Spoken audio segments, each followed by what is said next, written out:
बिहार विधानसभा भंग होने वाली है या नीतीश कुमार फिर से पलटी मारने वाले हैं? नीतीश कुमार के मन में आखिर चल क्या रहा है? ये सवाल इस समय सियासी गलियारों में गरमाए हुए हैं, क्योंकि इधर पीएम मोदी जैसे ही बिहार से दिल्ली लौटे, पीछे पीछे नीतीश भी दिल्ली के लिए रवाना हो गए। और जैसे ही नीतीश के दिल्ली दौरे की खबर आई, सियासत गरमा गई, हलचल बढ़ गई और चर्चा होने लगी कि क्या बिहार में कोई बड़ा खेल होने वाला है। तो क्यों बिहार से लेकर दिल्ली तक मच गया है कोहराम, इसी पर हम अपनी इस रिपोर्ट में करेंगे चर्चा। नमस्कार, मैं हूं अंशिता। नरेंद्र मोदी 15 नवंबर को बिहार के जमुई पहुंचे थे। यहां उन्होंने कई परियोजनाओं का लोकार्पण किया, शिलान्यास किया। नीतीश भी पीएम के साथ ही थे, दोनों के बीच बातचीत भी हुई। इसके बाद पीएम दिल्ली लौट गए। पीएम के दिल्ली पहुंचते ही खबर आई कि मुख्यमंत्री नीतीश कुमार भी दिल्ली आ गए हैं और इसे लेकर बिहार से लेकर दिल्ली तक चर्चा होने लगी। हालांकि बताया यह जा रहा है कि मुख्यमंत्री नीतीश कुमार अपनी निजी कार्य से दिल्ली गए हैं, किसी शादी समारोह में उन्हें शामिल होना है। लेकिन राजनीति के जानकारों का मानना है कि नीतीश का अचानक हुआ यह दौरा निजी नहीं है, बल्कि इसके पीछे की वजह कुछ और है। माना जा रहा है कि दिल्ली पहुंचकर वो बीजेपी के बड़े नेताओं से भी मुलाकात कर सकते हैं और इन मुलाकात के पीछे के बड़े कारण भी अब सामने आ रहे हैं, जिससे बिहार में अचानक ही राजनीतिक हलचल बढ़ गई है।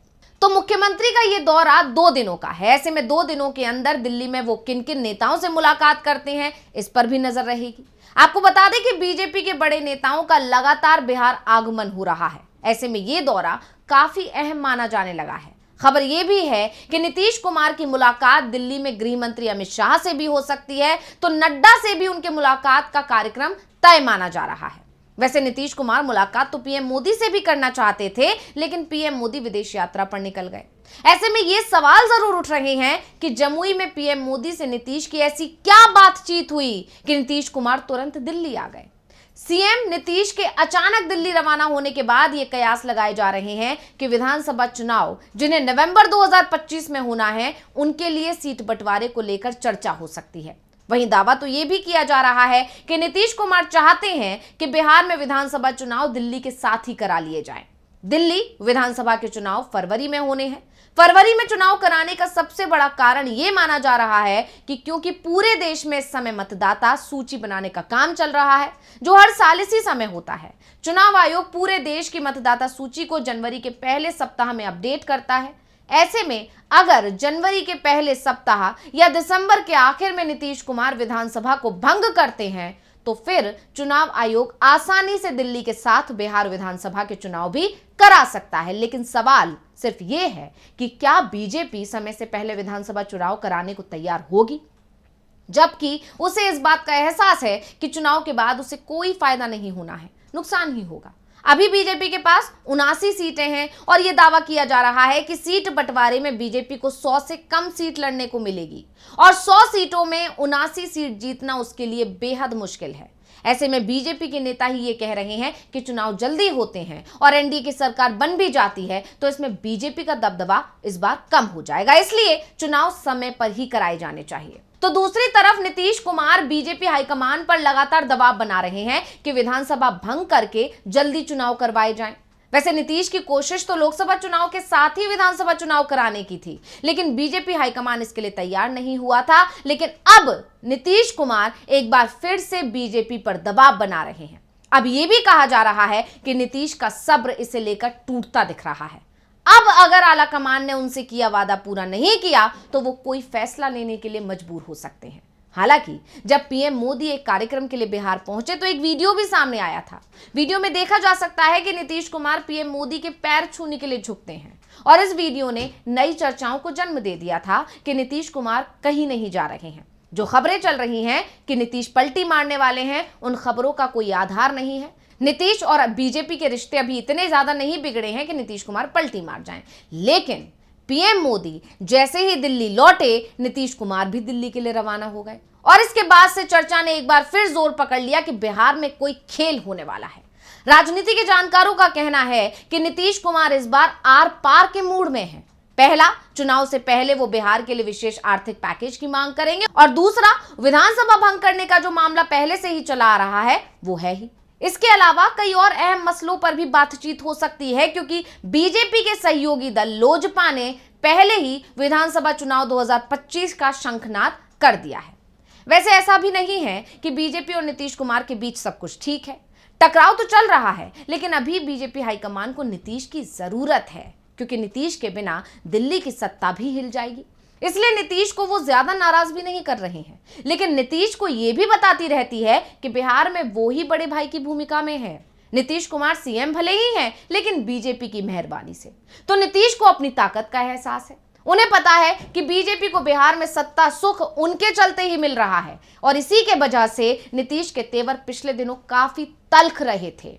उन्होंने बीजेपी के कार्यक्रमों से और बीजेपी के मंत्रियों तक से दूरी बना ली थी। सिर्फ यही नहीं, उन्होंने केंद्रीय मंत्री गिरिराज सिंह की यात्रा का भी जेडीयू ने खुलकर विरोध किया। इससे बीजेपी आलाकमान इस कदर दबाव में आया कि उसे ऐलान तक करना पड़ गया कि गिरिराज सिंह की हिंदू स्वाभिमान यात्रा उनकी निजी यात्रा है। हालांकि बीजेपी आलाकमान पर आरोप ये भी लगे थे कि वो पर्दे के पीछे से यात्रा का समर्थन कर रहे हैं, क्योंकि कई बीजेपी सांसद कार्यक्रम में पहुंचे भी थे और विवादित बयान भी दिए थे। और इसी के चलते नीतीश कुमार ने भी बीजेपी की इस चालाकी को समझ लिया और नीतीश कुमार ने तुरंत एनडीए की बैठक बुलाई, और इस बैठक के जरिए से नीतीश कुमार ने आलाकमान तक संदेश पहुंचा दिया कि ये सब नहीं चलेगा। अगर ये सब नहीं रुका तो वो एनडीए का साथ छोड़ देंगे। यहां तक कि उन्होंने बैठक में बाकायदा गिरिराज सिंह का नाम लेकर बताया था कि इन्हीं लोगों के बयानों की वजह से एनडीए छोड़कर वो महागठबंधन के साथ चले गए थे। महागठबंधन का उन्होंने दामन थामा था। सिर्फ यही नहीं, उन्होंने बीजेपी नेताओं को यह समझा दिया था कि उन्हें मुस्लिम समुदाय के लिए शुरू की गई योजनाओं का गली गली जाकर प्रचार भी करना होगा। नीतीश के इन तेवरों का असर यह हुआ कि जेपी नड्डा दौड़े दौड़े पटना आ गए। छठ के समय भाजपा के राष्ट्रीय अध्यक्ष जेपी नड्डा भी बिहार आए थे। मुख्यमंत्री के साथ उन्होंने गंगा किनारे छठ पूजा को देखा भी था। अब जेपी नड्डा के इस दौरे के भी कई मायने निकाले गए। चर्चाएं थी कि नड्डा नीतीश को मनाने ही पहुंचे थे, क्योंकि ऐसा दावा किया जा रहा था कि नीतीश ने पीएम मोदी के कार्यक्रम में जाने से भी मना कर दिया था। जब नड्डा बिहार पहुंचे और नीतीश कुमार से मुलाकात की तो उन्होंने उन्हें मोदी के कार्यक्रम में शामिल होने को मना लिया, लेकिन नीतीश कुमार ने यह भी समझा दिया कि वो अपनी बात पर टिके रहेंगे, क्योंकि नीतीश जब बिहार में उपचुनाव जो चल रहे हैं उसके लिए बीजेपी प्रत्याशी के लिए जब वोट मांगने पहुंचे थे तो वो मंच से मुस्लिम समुदाय के बारे में ज्यादा बात कर रहे थे। यानी उन्होंने बता दिया था कि वो अपनी विचारधारा को नहीं छोड़ेंगे। बीजेपी अगर उनका साथ चाहती है तो उसे नीतीश के हिसाब से ही चलना पड़ेगा। इसके बाद मोदी बिहार पहुंचे और फिर नीतीश और मोदी का वीडियो आ गया, जिसके बाद से माना जाने लगा था कि एनडीए में सब कुछ ठीक हो गया है। लेकिन अब जिस तरह से नीतीश अचानक दिल्ली पहुंचे हैं, उसने एक बार फिर सोचने को मजबूर कर दिया है कि आखिर नीतीश के मन में चल क्या रहा है। क्योंकि गौर करने वाली बात है कि पिछले कुछ दिनों से बीजेपी के वरिष्ठ नेताओं के साथ लगातार मुख्यमंत्री नीतीश कुमार का कार्यक्रम हो रहा है। ऐसे में मुख्यमंत्री के दिल्ली दौरे ने कई तरह के सियासी चर्चाओं को भी शुरू कर दिया है कि क्या पीएम मोदी और नीतीश कुमार के बीच ऐसी कोई डील हुई है, ऐसी कोई बात हुई है जिसको लेकर अब नीतीश कुमार पीएम के दिल्ली पहुंचते ही पीछे पीछे दिल्ली पहुंच गए और पीएम मोदी इधर विदेश रवाना हुए हैं, उधर नीतीश कुमार अमित शाह और तमाम वरिष्ठ नेताओं से मुलाकात करेंगे। तो ये रिपोर्ट आपको कैसी लगी, हमें कमेंट करके अपनी राय जरूर दीजिएगा। इसी के साथ मुझे दीजिए इजाजत। देखते रहिए टीवी लाइव। नमस्कार।